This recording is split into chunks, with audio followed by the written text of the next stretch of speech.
ہر برسات صرف پانی نہیں لاتی، کبھی کبھی یہ پورے شہر، پوری بستیاں اور پوری زندگیاں بہا کے لے جاتی ہے۔ پاکستان میں مونسون کا مطلب پہلے صرف ٹھنڈک ہوتا تھا، کھیتوں میں ہریالی ہوتی تھی، مگر اب مونسون کا مطلب ہے ہوپ، کیونکہ ہم دنیا کے ان چند ملکوں میں سے ہے جو کلائمیٹ چینج کا سب سے زیادہ شکار ہے۔ اور سب سے حیرت کی بات یہ ہے کہ پاکستان دنیا کے کاربن ایمیشن کا صرف 0.8% کنٹریبیوٹ کرتا ہے، لیکن German watch climate risk index کے مطابق ہم ٹاپ 10 ان کنٹریز میں شامل ہے جو کلائمیٹ ڈیزاسٹر سے سب سے زیادہ تباہ ہو رہے ہیں۔ 2010 کے فلڈز نے 20 ملین لوگوں کو افیکٹ کیا، 2022 کے سپر فلڈ نے تو تقریباً 33 ملین لوگوں کو گھر سے بے گھر کیا، اور دوستو اس نے تقریباً $30 بلین سے زیادہ کا نقصان ہوا۔ اور اب 2025 کا مونسون پھر سے وہی کہانی دہرا رہی ہے، کبھی منیر کے پہاڑوں میں کلاؤڈ برسٹ، کبھی کراچی کے روڈ سمندر بن گئے، کبھی گلگت بلتستان کے گلیشیئر پٹ کے پوری ویلیز کو بہا کے لے گئے۔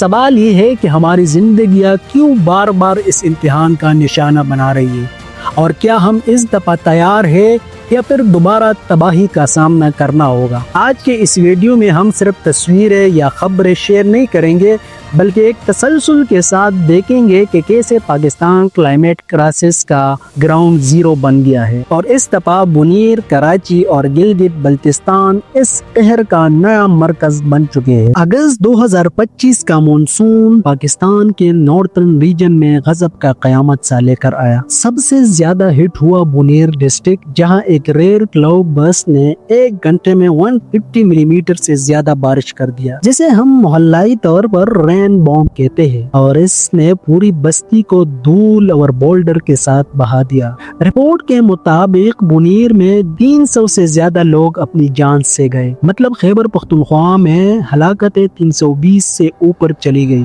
اور پاکستان بھر میں ٹوٹل مونسون ریلیٹڈ ڈیتھ 776 تک پہنچ چکی ہے۔ ایک ایسی سٹوری جو صرف فگر تک محدود نہیں۔ اس علاقے میں رہنے والا نور محمد، جو ابھی ریسنٹلی ملیشیا سے شادی کے لیے واپس لوٹا، تو اس نے اپنی ماں، بھائی، بہن اور 24 رشتہ دار ایک پل میں کھوئے، کیونکہ ان کا پورا مکان ایک ساتھ بہہ گیا۔ یہ صرف ہارٹ بریک نہیں، یہ کلائمیٹ کے خلاف ہمارا سب سے بڑا الارم بھی ہے۔ لیکن دوستوں، مکانوں کے ساتھ ساتھ ایک ہیلی کاپٹر بھی کریش ہو گیا، اور اس میں بھی 5 لوگ اپنی جان کی بازی ہار گئے۔ وہاں کے گاؤں والوں نے بتایا کہ یہ and of the world scenario تھا، اسپیشلی پیر بابا اور بشنوئی قلعے جیسے گاؤں میں، جہاں بالکل فیملیز اور گھر بالکل برباد ہو گئے، کیونکہ دوستو اس سال کے بارشوں نے ایوریج سے 50-60% زیادہ پانی بھیجا تھا۔ اس کی وجہ سے گلی نالیاں بند، سلوپس انسٹیبل اور نیچرل ڈیفنس موجود نہیں تھا جب لوگ گھروں میں موجود تھے، اور اچانک پانی آ کر اس کو بہا کر لے گئے۔ اس تمام ٹریجڈی کے درمیان جب لوگوں کو پکارنا ہوتا تھا تو لوگ مسجد کے لاؤڈ سپیکر پہ ڈیپینڈ کرتے تھے، لیکن کلاؤڈ برسٹ اتنا تیز تھا کہ عوام کو ٹائم پر الرٹ کرنا تک ممکن نہ ہو سکا۔ جہاں آفیشل نے کہا کہ کوئی فورکاسٹنگ سسٹم دنیا میں ایسا نہیں جو کلاؤڈ برسٹ کا ایگزیکٹ ٹائم اور جگہ بتا سکے۔ اس سیکشن کا مقصد یہ ہے کہ ویور نہ صرف نمبر یا ہیڈ لائن دیکھے، بلکہ ہر ایک نمبر کے پیچھے انسانی زندگی، غم اور کلائمیٹ کے خلاف ہماری پلاننگ پوری ویٹ کے ساتھ سمجھے۔ دوستوں، سب سے پہلے بات کرتے ہیں ڈسٹرکٹ منیر کی، ایک ایسا ڈسٹرکٹ جو خیبر پختونخوا کے دل میں بستی ہوئی وادیوں اور پہاڑیوں کے درمیان ہے۔ یہاں کی خوبصورتی اکثر لوگوں کو سوئٹزرلینڈ کی یاد دلاتی ہے، لیکن اس سال یہ حسن ایک ایسے قہر میں تبدیل ہوا جو لوگوں کے لیے کبھی بھولنا ممکن نہیں۔ جولائی اور اگست کے ہفتے میں صرف 48 گھنٹوں کے اندر اتنی تیز بارش ہوئی کہ پورے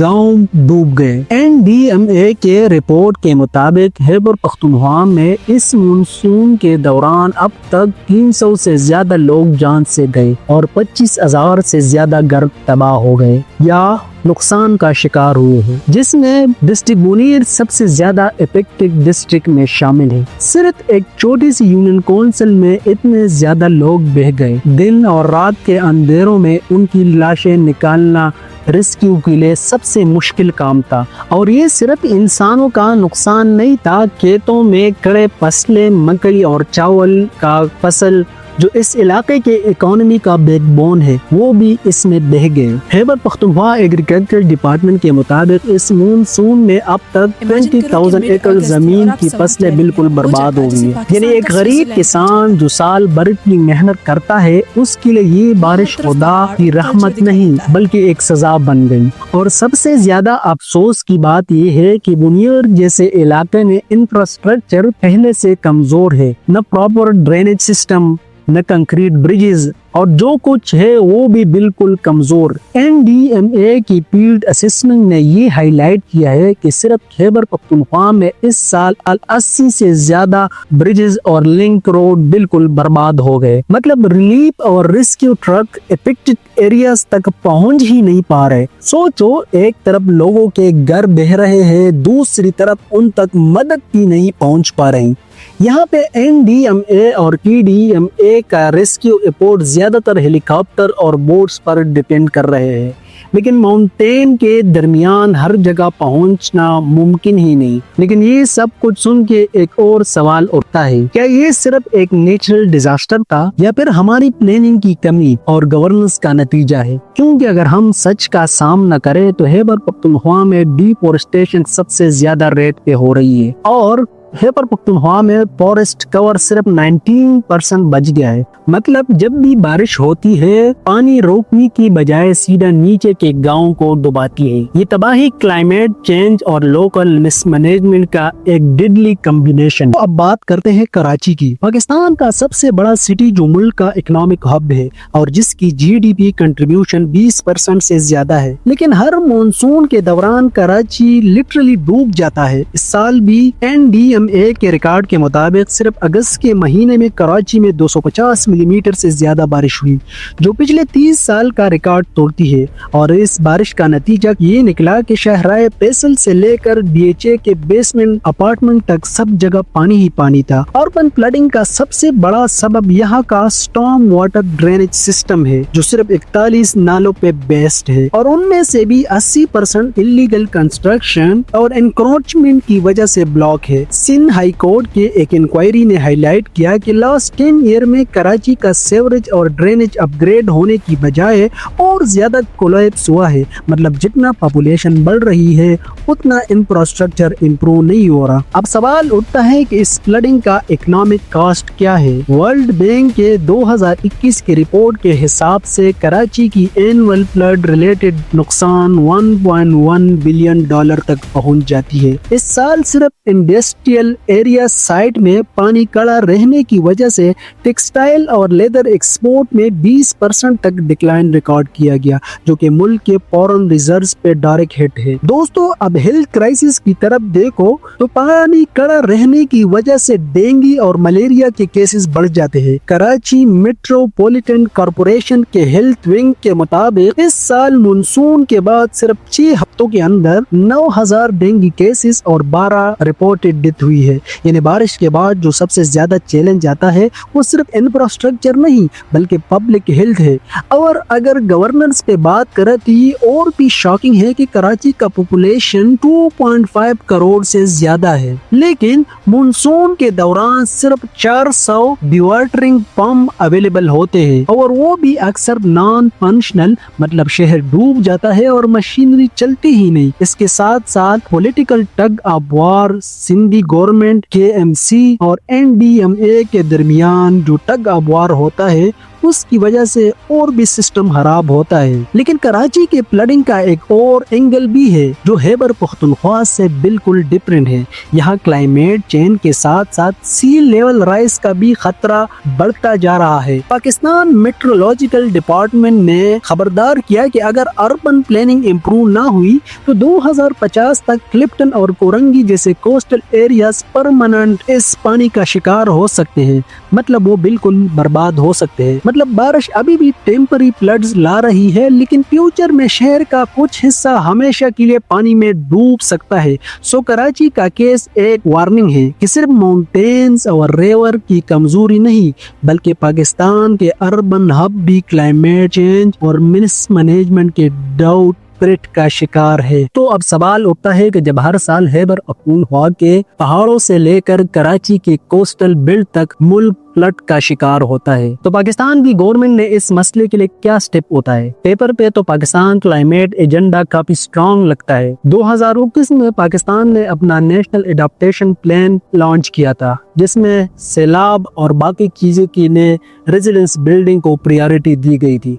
उसके अलावा पाकिस्तान ने यूएन के COP27 समिट में डिमांड की थी कि क्लाइमेट फाइनेंस उन मुल्कों को मिले जो सबसे ज्यादा खतरनाक है और बिल्कुल कीमती है। मतलब उन मुल्कों को ये फाइनेंस मिले जो बिल्कुल कम इमिटर है, जो कार्बन एमिशन में बिल्कुल कम रेट पे हो, और पाकिस्तान इनका प्राइम एग्जाम्पल है, क्योंकि हमारी ग्लोबल एमिशन सिर्फ 0.8 से 0.9% है, लेकिन हम दुनिया के टॉप 10 उन कंट्रीज में शामिल है जो बिल्कुल इसका शिकार हो रहे हैं। लेकिन ग्राउंड रियलिटी कुछ और है। एग्जाम्पल के तौर पर NDMA national disaster management authority का बजट 2024 और 2025 के लिए सिर्फ 2.5 बिलियन रुपीस रखा गया, जो एक मीडियम साइज मोटरवे इंटरचेंज के बजट से भी कम है। मतलब डैमेज बिलियन ऑफ डॉलर के है, हमारी इंस्टीट्यूशन कैपेसिटी उसके आसपास भी नहीं है। फिर बात आती है 2022 के सुपर फ्लड्स की। आपको याद होगा कि इस फ्लड में 33 मिलियन लोग इफेक्ट हुए और डैमेज वर्ल्ड बैंक के एस्टिमेशन के मुताबिक $30 बिलियन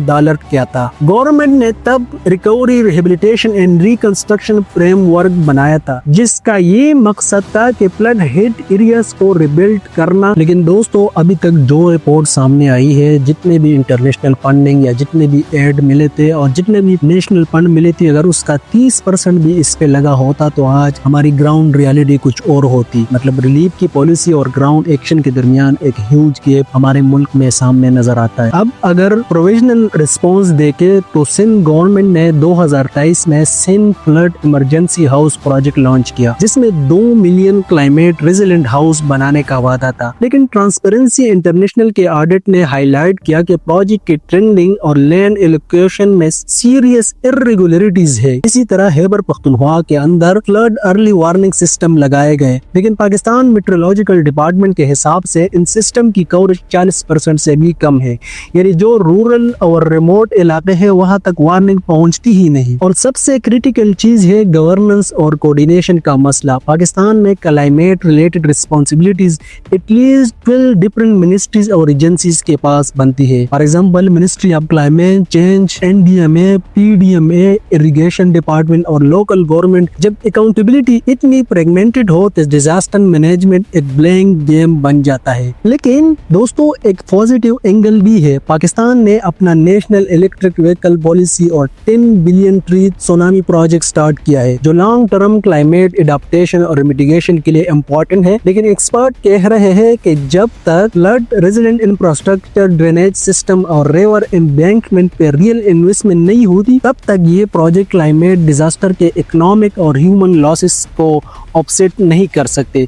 यानी पॉलिसी पेपर पे कमिटमेंट स्ट्रॉन्ग है, लेकिन इम्प्लीमेंटेशन और रिसोर्स एलोकेशन अभी तक ग्राउंड रियलिटी को मैच नहीं करती। और जब तक ये गैप क्लोज नहीं होता, हर साल बारिश और फ्लड पाकिस्तान के लिए एक नेशनल इमरजेंसी बनकर सामने आती रहेगी। अब सवाल सिर्फ ये नहीं कि तबाही कैसी हुई, सवाल ये है कि हम अब क्या डिफरेंट कर सकते हैं। सबसे पहले अर्ली वार्निंग को पाकिस्तान ग्रेड लास्ट माइल तक ले जाना होगा। मतलब हर जगह जिधर भी फ्लड्स आते हैं, हमें पहले हर किसी को अलर्ट करना होगा। पहले से 30-40 मिनट पहले हर जगह एक अलर्ट वार्निंग मैसेज भेजना होगा। अगर पाकिस्तान को बचाना है तो पॉलिसी पेपर से निकलकर गली मोहल्ले तक प्रैक्टिकल काम दिखाना होगा। अभी इसी सीजन 2025 में ही ये काम करना होगा। दोस्तों, अब तक हमने देखा कि पाकिस्तान का हर कोना, सिंध की कच्ची आबादी, बलूचिस्तान के रिमोट गांव, खैबर पख्तूनख्वा और गिलगित बल्तिस्तान के ग्लेशियर और कराची जैसा मेगा सिटीज मॉनसून फ्लड के सामने बिल्कुल एक्सपोज है। 2022 की तरह एक डिजास्टर हमारी इकोनॉमी, फूड सिक्योरिटी और सोशल फैब्रिक को दोबारा हिला सकता है। लेकिन ये सिर्फ नेचुरल कैलेमिटी नहीं है, ये ह्यूमन मेड वल्नरेबिलिटी का नतीजा है। Weak planning, encroachment, poor governance और क्लाइमेट इनएक्शन की वजह से हम ये सारे नुकसानात उठा रहे हैं। मगर पिक्चर इतनी ब्लीक भी नहीं है। सोल्यूशन हमारे पास है। अर्ली वार्निंग सिस्टम को लास्ट माइल तक ले जाना, फ्लड रेजिलेंट हाउस और क्लाइमेट फाइनेंस को ट्रांसपेरेंट ऑडिट के जरिए अनलॉक करना, ये सब चीजें हमारे लिए ड्यूरेबल है और सबसे बढ़कर माइंडसेट शिफ्ट की जरूरत है। रिलीफ की बजाय रेजिलेंस को प्रायोरिटी दो। पाकिस्तान के लिए ये एग्जिशनल मूवमेंट है। अगर हम अभी अडॉप्ट और एक्ट करते हैं तो हम अपने लोगों को बचा सकते हैं और अपने शहरों को सस्टेनेबल बना सकते हैं। अगर हमने देर की तो हर मानसून हमारे इंफ्रास्ट्रक्चर, हमारी इकोनॉमी और हमारे फ्यूचर को वॉश अवे करता रहेगा। ये वक्त है कि पॉलिसी मेकर, साइंटिस्ट और आम सिटीजन सब मिलकर एक ही आवाज बनाए कि resilience is not optional, it is survival. मतलब ये है कि हम इस फ्लड के टाइम पे हमें सियासत को बिल्कुल छोड़नी होगी, चाहे लोकल गवर्नमेंट हो चाहे सेंट्रल गवर्नमेंट हो, दोनों को मिलकर इस पे काम करना चाहिए। इस टाइम सिर्फ अपने लोगों पे फोकस करना चाहिए। ये नहीं करना चाहिए कि सेंट्रल की गवर्नमेंट किसकी है, लोकल गवर्नमेंट किसकी है। मेन फोकस ह्यूमन बीइंग है कि किस तरह हम इस नुकसानात से बचा सकते हैं। हमारे बहुत से लोग सिर्फ वोट बैंक को देखते हैं, इसी वजह से वो लोग हेल्प नहीं कर पाते। हर जगह एक जिद और अना की जंग होती है। इस टाइम पूरे मुल्क को एट ए टाइम एक ही आवाज में इस फ्लड के लिए कोई प्लानिंग होनी चाहिए, क्लाइमेट चेंज के लिए कोई प्लानिंग होनी चाहिए। अगर ये हम नहीं कर पाते तो हम बहुत जल्द बहुत से इलाकों को पानी में डुबा सकते हैं। दोस्तों, अगर वीडियो अच्छी लगी हो तो लाइक करें, शेयर करें और सब्सक्राइब करें। इंशाल्लाह मिलते हैं नेक्स्ट वीडियो।